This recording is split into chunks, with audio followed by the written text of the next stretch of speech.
रामचरितमानस के अनुसार कहा जाता है कि गौतम ऋषि की पत्नी अहिल्या ब्रह्मा जी की मानस पुत्री और अति सुंदर अप्सरा थी, जिन पर इंद्र का मन आ गया। अहिल्या को पा न सके तो छल किया। एक रात सुबह होने से पहले ही इंद्र मुर्गा बनकर बांग देने लगे। बांग सुनकर ऋषि दंपति उठे। ऋषि बहुत क्षुब्ध हुए कि कैसे इतनी देर हो गई उठने में। हरवरी में नदी तट की ओर चले। इंद्र इसी का इंतजार कर रहे थे। उन्होंने कुछ देर रुककर ऋषि का रूप बनाया और अहिल्या के आगे खड़े हो गए। अहिल्या को बड़ा आश्चर्य हुआ। उन्होंने लौटने का कारण पूछा तो यह कहकर कि रात शेष है, गौतम रूपी इंद्र संसर्ग की इच्छा करने लगे। सती अहिल्या को स्वामी के आचरण पर आश्चर्य हुआ, पर पति की आज्ञा को शिरोधार्य कर रति सुख के लिए प्रस्तुत हुई।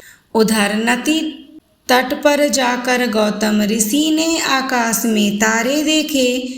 तब उन्हें भान हुआ कि रात्रि अभी शेष है और क्षुब्ध होकर वह वापस लौटे तो अहिल्या और छल भेषधारी को आपत्तिजनक अवस्था में पाया।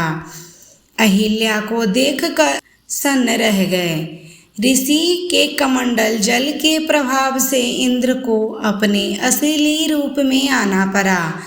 अहिल्या के लाख माफी मांगने पर भी ऋषि ने माफ नहीं किया। उनका तर्क था कि जिस स्त्री को अपने पति स्पर्श का पता न हो वह पत्थर की भांति होती है। अहिल्या लाख समझाती रही कि वह दिव्य शक्तियों के होने के बाद भी गौतम छल नहीं समझ सके तो अहिल्या तो साधारण स्त्री है। उसने तो छलिए को स्वामी ही समझा। अहिल्या को पत्थर की बनने का श्राप देकर उसे कहा कि वह तब तक मुक्त होगी जब त्रेता युग में प्रभु श्री राम के चरण पत्थर रूपी अहिल्या पर पड़ेंगे।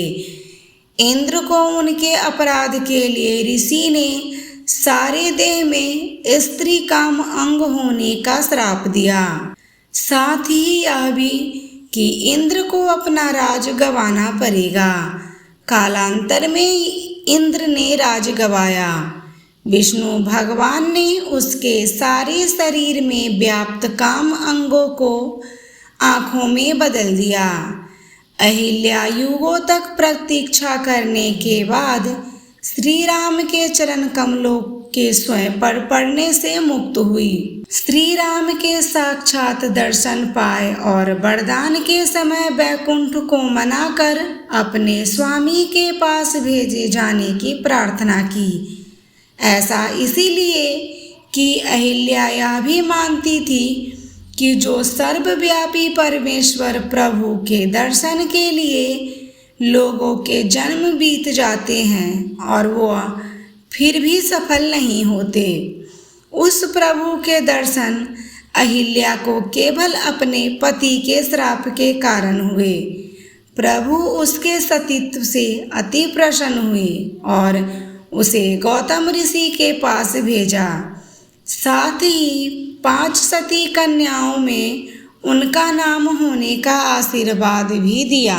दोस्तों, आपको जानकारी कैसी लगी हमें कमेंट करके ज़रूर बताइएगा। जानकारी अच्छी लगी हो तो वीडियो को लाइक शेयर और चैनल को सब्सक्राइब कीजिएगा। धन्यवाद।